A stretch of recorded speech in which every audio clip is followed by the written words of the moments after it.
Welcome to Take Two Creations with Manoj and Chetna. Our guest today is an actor who suddenly became a household face, a face of a bashful but very romantic middle-aged father. Today we see him and we greet him with Badhai Ho. Yes, this struggling actor of yesteryears has really turned into a national award-winning actor in 2019. In his own words, talent is not enough to get roles in Bollywood. But Badhai Ho has become a defining film of his career based purely on his amazing talent. Please welcome Badhai Ho and TVF series Father Fame, Mr. Gajraj Rao. Welcome, Gajraj ji. गजराज जी नमस्कार। नमस्कार। सबसे पहले बधाई हो आपके wonderful achievement के लिए। Thank you. I know कि आपने 25 साल पहले ये फिल्म में आए थे, लेकिन उसके पहले आप थिएटर वगैरह में थे, तो you have been acting for a long time. And जैसा कि हम जितना हमको पता है कि इनिशियल ईयर्स हर एक्टर के स्ट्रगलिंग होते हैं, तो आपने इतने साल स्ट्रगल करी, now you became what I call it hot item of Bollywood. तो बधाई हो की फेम से कैसे चेंज आया है, क्या चेंज आया है, और how it has changed your journey as an actor? I guess उसको मैं इस लिहाज से देखता हूँ सर कि जैसे फुटबॉल में होता है, फुटबॉल में अलग अलग प्लेयर्स होते हैं जिनकी अलग अलग पोजीशन होती है, और वो मुझे एग्जैक्ट टर्म तो नहीं मालूम है, याद है अभी, लेकिन फॉरवर्ड होते हैं और जो आगे बॉल आगे पहुंचाने का काम होता है, और फिर एक जो होता है जो गोल करता है। राइट। एक या दो या तीन लोग होते हैं जो गोल कर देते हैं और जो जिनकी वाहवाही होती है, लेकिन है ना। तो मैं ये कह सकता हूँ कि मैं अब तक ऐसा बॉल पहुंचाने का काम कर रहा था इधर से उधर, और ये बधाइयों में शायद ऐसा हुआ कि मुझे फॉरवर्ड पोजीशन मिल गई और मैं गोल कर पाया, ये कह सकते हैं। तो उसकी जो मैजिक होता है, या जो आपको एजुलेशन मिलता है और आप लोगों का एक नजरिया बदलता है, तो डेफिनेटली वो उतना फर्क पड़ा है। अच्छा। लेकिन आपके as an actor has it changed the direction of your course, of your journey, जो भी जर्नी है? उसमें ये कह सकते हैं कि जैसे पहले मैं दो पैरेलल मेरे क्रिएटिव जर्नीज हैं। मैं एज फिल्म मेकर हूँ, डायरेक्ट करता हूँ, और प्लस जो मुझे अच्छे पार्ट्स मिलते थे वो करता था। लेकिन अभी क्या हो रहा है कि संजीदगी ज्यादा आ गई है, मुझे इम्पोर्टेंट प्रोजेक्ट्स और इम्पोर्टेंट पार्ट्स और जो नामचीन डायरेक्टर प्रोड्यूसर्स हैं उनसे मिलने का मौका मिल रहा है, और ऐसी बातें हो रही कि गजराज ये स्क्रिप्ट आपके लिए लिखी गई है या ये रोल आपके लिए लिखा गया है, तो वो उतना फर्क आया है, तो वो एक खुशी की बात है। हाँ, बहुत सही बात। Has it also like encouraged you to do better in the sense कि क्या होता है कि अगर बहुत लंबी जर्नी हो जाती है और कुछ रिजल्ट सामने नहीं आता तो थोड़ी सी मायूसी आ जाती है, तो as an actor now do you feel that you want to even do better than you have done before? जितना लकीली ये हुआ कि चाहे अनचाहे में, जाने अनजाने में, मैंने जितने भी प्रोजेक्ट किए हैं वो बड़े वजनी लोगों के साथ करने का मौका मिला, चाहे वो बैंडेज क्वीन में शेखर कपूर के साथ हो, या दिल से में मणि रत्नम, या ब्लैक फ्राइडे जो किया मैंने अनुराग कश्यप के साथ, या अपना तलवार फिल्म जो विशाल भारद्वाज जी ने लिखा और प्रोड्यूस किया, और मेघना के साथ। तो मुझे हल्का काम मैंने कम ही किया है, तो मुझे कभी ऐसा मौका कभी नहीं आया कि मुझे मायूसी हुई हो कि अरे यार मुझे मैं मतलब क्या कर रहा हूँ मैं यहाँ पर। मतलब मैं कंगना में जो क्वीन में जो कंगना वाला सिचुएशन था वैसा नहीं था। मेरी जिंदगी जंड हो गई है, मुझे कुछ नहीं हो रहा। तो अप्रिसिएशन मिलता था, और क्रिएटिव जो एक सेटिस्फेक्शन है वो भी मिलता था, क्योंकि अलग अलग टाइम पे, जैसे बैंड अपना ब्लैक फ्राइडे की तारीफ मुझे आज भी मिलती है, तलवार के अंदर बहुत ज्यादा तारीफें मिली और उसको बहुत सराहा, लोगों ने अप्रिशिएट किया। तो हर काम ने, चाहे वो पार्ट छोटे थे, लेकिन उन्होंने मुझे मेरी जर्नी को आगे बढ़ने में मदद की, प्रोफेशनली और जाती तौर पर हर चीज ने मुझे कुछ सिखाया, नए दोस्त मुझे दे गए। तो मैं ये कह सकता हूँ। लेकिन अभी जाहिर सी बात है, ये इतने बड़े प्रोजेक्ट हुए, बधाई हो और शुभ मंगल, सावधान, ज्यादा सावधान की इसके अंदर थोड़ा सा मतलब भारी भरकम हो गया मामला। लाइमलाइट ज्यादा पड़ गई। जी जी, हॉट आइटम हो गए अब आप। नहीं ऐसा नहीं कहना चाहिए, लेकिन लोगों की नजरों में, रेडार में आया, लोगों की नजरों में। बड़े हाँ जी। डायरेक्टर। हाँ, तो वो लोग क्या है कि अब इतने सैकड़ों एक्टर्स हैं, सैकड़ों एक्ट्रेसेस हैं, कितनों की आप तारीफें करेंगे, Right. कितनों के बारे में बात करेंगे। Exactly. जैसे मैंने फुटबॉल का एग्जांपल दिया, उसमें आप 1, 2, 3 प्लेयर्स का ही आप बात करते हैं ना, राइट। हाँ या जी। या क्रिकेट में भी या बेसबॉल में भी आपके कुछ लोग होते हैं जिनके बारे में, क्योंकि ये कलेक्टिव गेम्स हैं सारे के सारे। जैसे आपके मैराथन हो गया या स्प्रिंट हो गया, तो उसके अंदर होता है कि इंडिविजुअल की उसकी, या चेस प्लेयर हो गया, तो उसमें इंडिविजुअल ज्यादा लाइमलाइट ले सकता है, लेकिन फिल्म मेकिंग जो है वो कलेक्टिव चीज होती है, टीम वर्क होता है, तो उसमें जरूरी नहीं है कि सब एक्टर्स को हर समय तारीफ मिले। So you started as a theater actor, right, with Mr. N.K. Sharma in Act 1 in Delhi, and वहीं से हमें आपका एक्चुअली आपसे मिलने का भी मौका मिला, बिकॉज हमारे जो बहुत अच्छे दोस्त हैं सुशील रतन, जिसे हम प्यार से डॉग कहते हैं, उनके थ्रू आपसे मिलने का मौका मिला। तो how was that experience as a theater actor in Delhi? Act 1 जो था वो कोई मामूली थिएटर ग्रुप नहीं था, उसमें ये बहुत सारे लोगों की जिंदगी में बदलाव लेकर आया वो ग्रुप। और क्योंकि वो दौर था, अर्ली 90s का दौर था, और हम सब लोग कुछ कुछ ढूंढ रहे थे अपनी जिंदगियों में, और कुछ जो एक्टर बनना चाहते थे या जो क्रिएटिव फील्ड से थे, कुछ लोग थे जो कामकाजी लोग थे, अलग अलग प्रोफेशन में थे। जैसे आपने जिक्र किया अभी डॉक्टर सुशील रतन का, वो बाय प्रोफेशन डॉक्टर थे उस वक्त में। वो अपना क्लिनिक बंद करके रिहर्सल्स में आते थे, और उनका और लेकिन जब उनको स्टेज पे आप देखते थे तो आपको लगता ही नहीं था कि ये एक्टर के अलावा कुछ और हो सकते हैं, क्योंकि उनके अंदर बहुत ज्यादा मेहनत थी और वो रोल के ऊपर बहुत काम करते थे। तो इसी तरह से बाकी जो भी लोग थे उसके अंदर, जैसे निखिल वर्मा हमारे एक कलीग थे, साथी थे उस टीम में, जो कि एक्टर नहीं थे, लेकिन वो मैनेज करते थे, वो मैनेजर थे, वो प्रोड्यूस किया करते थे वो, लेकिन वो अखबार में काम करते, टाइम्स ऑफ इंडिया में थे। तो ऐसे तमाम लोग थे। अरुण कालरा जो कि केमिस्ट थे, अच्छा। लेकिन उनको एक्टिंग का शौक था, वो साथ में थे, वो एक्ट 1 से शुरू से जुड़े हुए थे। अतुल कुमार जो किसी और प्रोफेशन में थे, फिल्म मेकिंग के प्रोफेशन में थे, वो डॉक्यूमेंट्री फिल्म मेकर थे, वो होते थे उसके अंदर। तो ऐसे तमाम, जूही, शेफाली, ये बहुत सारे लोगों का एक जत्था बन गया था, और लोग जुड़ते चले गए, और वो ऑल्टर किया उसने हमें जिंदगी में। बहुत सारे लोगों को, आज भी मेरे जो सारे अच्छे दोस्त हैं वो उसी थिएटर ग्रुप से हैं, मैं कह सकता हूँ। या आपके थिएटर ग्रुप में जो हम नाम सुनते रहते हैं डॉग से, मतलब मैं तो आश्चर्यचकित रहता हूँ कि कितने टैलेंटेड लोग निकले हैं। आप हैं, पीयूष मिश्रा जी हैं, Manoj Vajpayee, Ashish Vidyarthi, Hema also went to Act 1 later on.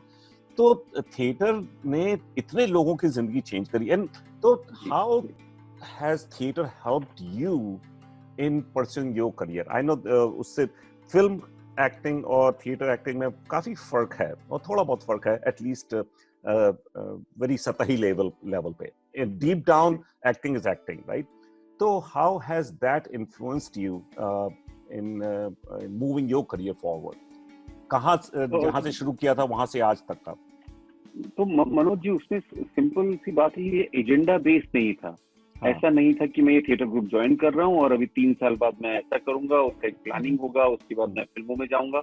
ये था ही नहीं। बहुत ही मेरा जो बैकग्राउंड है वो बहुत ही लोअर मिडिल क्लास बैकग्राउंड है, हम्बल एनवायरनमेंट था, बहुत ही साधारण घर था, और मेरे फादर रेलवे में काम करते थे, और सोचा नहीं था, प्लानिंग नहीं थी। ड्रीम्स थे बहुत सारे कि क्या क्या हो सकता है। अनफॉर्चुनेटली जैसे उनको था कि मैं डॉक्टर बनूं, लेकिन उन बेचारों को ये नहीं पता था कि डॉक्टरी के लिए पढ़ाई बहुत करनी पड़ती है, उसके खर्चे होते हैं, और क्या मैं इस काबिल हूँ, क्या मेरे अंदर वो गुण है कि मैं डॉक्टर बन सकूं। तो इसका उनको इल्म नहीं था मेरे पेरेंट्स को, लेकिन वो ख्वाहिशें थी, तो वैसी ख्वाहिशें मेरी भी थी कि ऐसा कुछ हो जाए, वो कुछ। लेकिन वो जो एक्ट 1 के अंदर शायद ये पहली बार ऐसा हुआ कि क्योंकि सिर्फ हम लोग नाटक नहीं करते थे, हम लोग एक दूसरे की जिंदगियों से भी जुड़े थे। हम लोग सिर्फ रिहर्सल नहीं करते थे, जैसे कि डॉक्टर सुशील रतन और उनकी मिसेस दीप्ति, उनके साथ हमारे जाती थिएटर की बाहर की दोस्तियां हुई। राइट। और हम लोग तो बड़े बहुत अच्छे दिन नहीं हुआ करते थे, पैसे वैसे नहीं होते, तो इन्होंने कहीं पे अच्छे रेस्टोरेंट में खाना खिला दिया, घर पे बुलाए खाना खिलाया, वो भी हमारे लिए बहुत बड़ी बात है। तो ये और या कुछ दोस्तों के यहाँ मैं जाके रहता था, सुजीत सरकार जो कि अभी बड़े नामचीन फिल्म मेकर हैं, अक्सर मेरे दिन मैं कई शामें वहां गुजरती थी, और उनकी माँ मुझे बड़ा पसंद करती थी और खाना वाना खिलाती थी, और फिर वहीं मैं रोज सो जाता था उसी घर में, और सुबह उसी के कपड़े पहन के, उसी का परफ्यूम लगा के मैं अपने काम पे निकलता। तो ऐसे, तो ये इन चीजों ने मुझे नए रिश्ते दिए, मुझे जिंदगी को देखने का नजरिया मेरा कुछ और हुआ, बदला। मैं होता ना कि आपका एक कंपैरिजन करते हैं आप अपने परिवार के साथ अपने, और थिएटर ने मुझे लगा कि पहली बार शायद ऐसा हुआ कि बड़ा डेमोक्रेटिक कर दिया मेरा व्यू। अच्छा। उससे पहले मैं मुझे लगता था कि यार मैं अपने घर किसी को कैसे बुलाऊं, लोग क्या सोचेंगे, मैं तो बड़ा बदकिस्मत हूँ, मेरी जिंदगी तो ऐसी है। थिएटर ने जो मुझे रियलाइज कराया कि जो मेरे रईस दोस्त थे ग्रुप के अंदर, मैं उनकी जेबों में हाथ डाल के पैसे ले लेता था, वो सारे लड़के लड़कियां मुझे बिना मांगे पैसे दे देते थे। तो ऐसे ग्रुप में बहुत सारे लोग थे जिनकी इस तरह से सपोर्ट होती थी।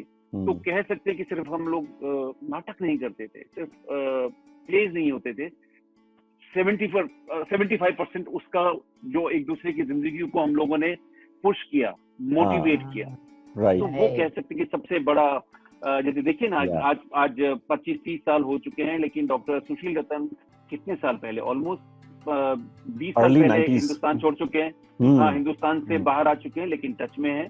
और बिल्कुल जब भी वो हिंदुस्तान आते हैं तो मिलना होता है। इनफैक्ट लास्ट ईयर उनका शो था बैंगलोर में, तो मैं स्पेशली उनका शो देखने के लिए मुंबई से बैंगलोर गया, क्योंकि मुझे लगा कि वो उन्होंने, डॉक्टर ने बोला कि यार मैं 7 समंदर पार से प्ले करने आ रहा हूँ और 1-2 घंटे की फ्लाइट लेके नहीं आ सकते। बिल्कुल सही बात है। वो तो है कि थिएटर में एक अलग ही एक फैमिली बन जाती है। हम लोग भी यहाँ छोटे लेवल पे जो भी करते हैं, प्ले करते हैं और करते हैं, हम लोग का एक अलग ही एक फैमिली है जो अपनी फैमिली से अलग है। Yeah, that's one thing I wanted to say कि थिएटर, हम भी कानपुर से, हम भी मध्य वर्गीय परिवार से आए हैं, लेकिन थिएटर वालों का अपना एक परिवार अलग बनता है जिसका कल्चर ही अलग होता है। उसमें कोई ऊंचा नीचा नहीं होता, कोई भेदभाव नहीं होता, कोई जाति नहीं होती, कोई रीजन नहीं होता। हम लोग हर, चाहे जहां से आए हों, सब एक साथ जोड़ के, और किसने किसका पैसा दिया, किसी ने कोई हिसाब आज तक नहीं दिया किसी को नहीं पता कि कौन क्या कर रहा है। तो जैसे आप कह रहे हैं ना कि एक वैल्यू सिस्टम, एक कैरेक्टर बन जाता है ऐसे लोगों के साथ रह के, वो देखने को मिलता है। वो मुझे आपके जितने लोग आए हैं, मनोज वाजपेयी जी भी आए थे और कई लोग आए थे यहाँ, आशीष विद्यार्थी, उन सबसे मिलने का मौका मिला। वी फाउंड दैट कि सब में सेम वो है, किसी में ये नहीं है कि मैं तो बड़ा एक्टर हूँ, राइट? वो बाहर होगा, बाहर वो पिक्चर खिंचवाने के लिए हाँ वैसे हो रहे हैं, लेकिन जब हम लोग साथ बैठ के, इट फेल्ट लाइक कि वो भी हमारे परिवार के ही लोग। So, जब हम परिवार की बात कर रहे हैं तो मैं आपसे एक क्वेश्चन पूछूंगी। आप राजस्थान से हैं, राइट? ओरिजिनली राजस्थान से। तो आप वहाँ कितने दिन रहे? और द क्वेश्चन एक्चुअली इज कि does Rajasthan still live in you? Do you bring some of that culture still that's continuing with you in your acting, in your lifestyle? Not really. जब मैं शायद 5 साल का था तब दिल्ली शिफ्ट हो गए थे।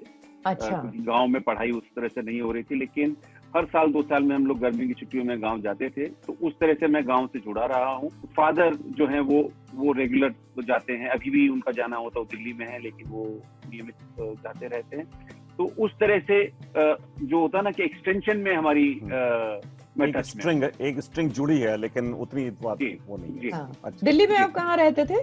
दिल्ली में 2-3 अलग-अलग रेलवे कॉलोनीज में थे हम लोग। अच्छा।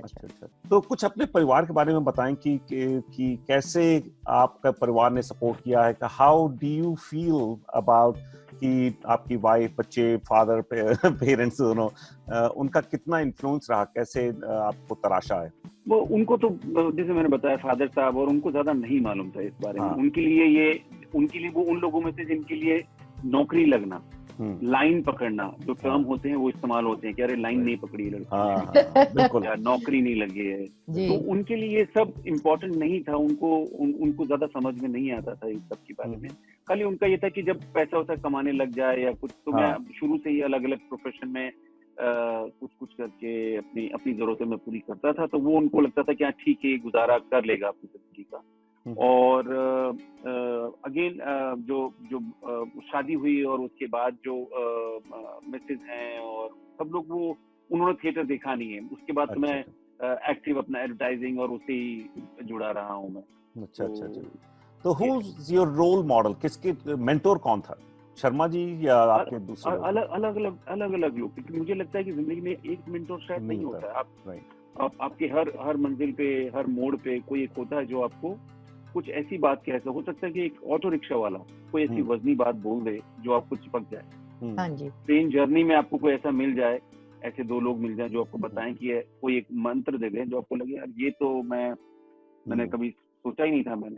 या दोस्तोवस्की की किताब पढ़ते हुए कोई एक कैरेक्टर उसमें से कुछ बोल जाए तो आपको लगेगा कि यार ये क्या बात बोली है। तो ऐसा, हाँ, तो एनके हैं, रंजीत कपूर हैं, रंजीत भाई, उनके साथ काम किया है। तो वो प्रदीप सरकार, ये तमाम लोग हैं जिन्होंने जिंदगी के अलग अलग मोड़ पे मुझे उंगली पकड़ के आगे बढ़ा है। So after बधाई हो, I would say that this is your golden run, right? This is the time when you are really enjoying the limelight.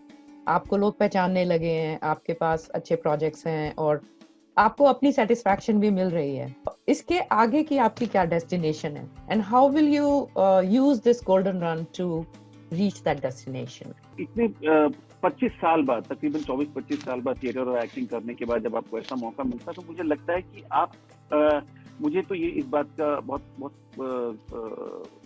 Clarity है कि जब ऐसा हुआ था बधाइयों के बाद, तो मैंने उसको बहुत ज्यादा सीरियसली नहीं लिया था, कैरिड अवे नहीं हुआ था। मुझे नहीं लगा था कि अब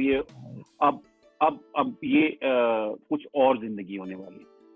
तो मैं अपनी जिंदगी को वैसे ही जी रहा हूँ। मैं अभी भी टमाटर और धनिया खरीदने जाता हूँ, मैं पड़ोस के सब्जी की दुकानों में जाके और मैं सामान लेता हूँ, क्योंकि ये सब मुझे लगता है थोड़ा सा मायावी लगता है। ये बहुत फ्रेजाइल है मनोज जी, बहुत फ्रेजाइल है। बहुत। और ऐसे लोग भी दिखे हैं आसपास कि जो कि ओवरनाइट सक्सेस मिलती है जिनको, और वो अचानक किसी और कुछ और होते हैं वो, और फिर वो सक्सेस तो चली जाती है। मुझे नहीं लगता कि उसको उस शोहरत को इंसान को बहुत ज्यादा सीरियसली लेना चाहिए। जैसे रतन टाटा हैं, या देखिए ना, या नारायण मूर्ति हैं, कितने बड़े लोग हैं, कितने रईस लोग हैं, लेकिन उनका जो पूरा बातचीत है, या आपके यहाँ पर जो ये है वॉरेन बफे हैं, तो जिस अंदाज में बात करते हैं, या कियानू रीव्स हैं, उनके बारे में मैंने पढ़ा है कि वो सड़कों पे चलते हैं और ग्रोसरी वगैरह ले लेते हैं, अपना ट्रेन में भी चलते हैं और बहुत रियल जोन में रखते हैं। तो मुझे लगता है कि शोहरत जो है वो मायावी है, उससे ज्यादा अटैचमेंट नहीं लेना चाहिए। हाँ जी, चंचल है, आज है नहीं है। राइट। वॉरेन बफेट तो अभी भी 1950s के 60s के मकान में रहते हैं जो कि दुनिया के सबसे बड़े रईस आदमी। मैंने सुना है रतन टाटा जो है, रतन टाटा साहब जो है, वो उनका जो शुरुआत से उनका जो फ्लैट है 3-4 बेडरूम का, वो उसी में ही रहते हैं जी। उनको चकाचौंध और उसकी परवाह नहीं। मैंने खुद देखा, मैं क्योंकि एडवर्टाइजिंग एक्सपीरियंस बनाता हूँ, तो एक बार ऐसा हुआ कि मुझे उनको देखने का मौका मिला। उनसे बात तो नहीं हुई। अच्छा। मुंबई में टाटा हाउस है, वहाँ हम गए थे। उनका एक कहाँ नमक का कुछ प्रोडक्ट था, वो ब्रांड का हम लोग कुछ करने जा रहे थे, और वहां पर मैंने देखा कि वो हम लोग बाहर खड़े थे, एंट्री अपना पास बनवा रहे थे, और वो उनकी एक छोटी व्हीकल है उनकी टाटा ब्रांड की, इंडिका में आगे वाली सीट पे बैठे हुए वो आए और तपाक से उतरे, और जो लोग थे आसपास गलियारे में, कोई भी हड़बड़ी नहीं हुई किसी को भी। भाग के आधा झुका नहीं, दिखाई, लेकिन अपना काम करते रहे। ये वैल्यू सिस्टम है भाई साहब, इसे कहते हैं value system. That's so important. हाँ, तो आपने अब एक्टिंग कर ली, आगे आपका कुछ डायरेक्शन का या कुछ और फिल्म मेकिंग का कुछ ऐसा आपके दिल में है कि आप करें, इस एक्टिंग को आगे बढ़ाएं? और चेतना, मैं एक्शन डायरेक्ट करता हूँ, वो मैं करता रहूंगा। और अगर कुछ फिल्म स्क्रिप्ट मिल जाती है मुझे, कुछ तैयार हो जाती है, तो डेफिनेटली मैं चाहूंगा कि मैं फिल्म डायरेक्ट करूं। लेकिन उसमें अभी समय है, अभी क्योंकि और अभी तो हमें ये इस जो कोविड का जो ये जो डिजास्टर हुआ है दुनिया के सामने, उसको संभलने में हमको पता नहीं कितने महीने कितने साल लगेंगे, उसका नहीं मालूम। तो सब कुछ स्पेकुलेशन हो जाएगा अभी, तो वो भी वेट करते हैं, देखते क्या होता है। तो गजराज राव का पैशन क्या है? पैशन मुझे अच्छा सिनेमा देखना अच्छा लगता है, मतलब वेब शोज देखता हूँ, किताबें पढ़ता हूँ, और हाँ इतना ही है, बस ज्यादा कुछ amazing. So good to hear कि आपसे बात करके हमें बहुत अच्छा लगा है, एंड आई होप कि आपसे मिलना भी होगा जब कभी आप मैरीलैंड में आएंगे या कभी हम लोग उधर आए, तो मिलने की ख्वाहिश चाहूंगा कभी मौका लगा तो। लेकिन आपको बहुत बहुत बधाइयाँ, और आशा है कि आप आगे ही ऐसे और हमें अच्छे एपिसोड्स देते रहेंगे। आई लव TVF शो, और I would love to invite अपने, क्या नाम है, जितेंद्र, आपका बेटा। He so good. आप लोग की जोड़ी इतनी अच्छी बनी है कि मैं तो कहता हूँ आप उसे अडॉप्ट ही कर लो। अडॉप्ट कर ले। नहीं, वो बहुत अच्छे दोस्त बन गए हैं मेरे। अच्छा, इनफैक्ट अभी शुभ मंगल ज़्यादा सावधान के बाद तो बहुत अच्छी दोस्ती हो गई। तो आप लोग भी अपना प्लीज ख्याल रखिए, जो भी आपके वहाँ पे लोकल गवर्नमेंट जिस तरह से भी इंस्ट्रक्शन दे रही है, उसके अलावा भी आप भी देखिए, क्योंकि ये जो और जो सुन रहे हैं वो भी प्लीज ध्यान रखें कि ये जो कोरोना है हमारे बीच में रहेगा, ये वायरस आने वाले कई महीनों सालों के लिए। तो जो बेसिक प्रिकॉशन है मास्क का और सोशल डिस्टेंसिंग का, उसको प्लीज सब लोग फॉलो करें। हाँ जी, that is such a good message. कोशिश कर रहे हैं, हम कोशिश तो यही कर रहे हैं। जाने से पहले आप कुछ कहना चाहेंगे हमारे लिए, हमारे लिसनर्स के लिए? आप जो थिएटर कर रहे हैं उसको आप करते रहें, और वो अगेन सेम लिसनर्स के लिए ही बात है वो कि हो सकता है कि कोई किसी स्टेट में जो मैं पढ़ रहा हूँ या देखता हूँ मैं, तो कोई कहीं पे कोई डेमोक्रेट लीडर हैं कुछ और बोलते हैं, रिपब्लिकन लीडर्स कुछ और बोल रहे हैं, लेकिन आप जो जनता है उसको मालूम है कि क्या कैसे प्रिकॉशन लेना है, क्या सही है क्या गलत है। तो सोशल डिस्टेंसिंग को जरूर फॉलो करें, मुझे ऐसा लगता है। जरूर, बिल्कुल सही बात। उस पे कोई मजाक नहीं होना चाहिए। बिल्कुल सही बात, बहुत सीरियसली। एंड ये ह्यूमैनिटी को खतरा है, it's danger to the whole humanity, so we have to take it seriously. Thank you so much हमारे साथ जुड़ने के लिए, और इंशाल्लाह फिर मुलाकात होगी आपसे। It was very good, very nice to talk to you, Gajraj ji. Thank you so much. Thank you.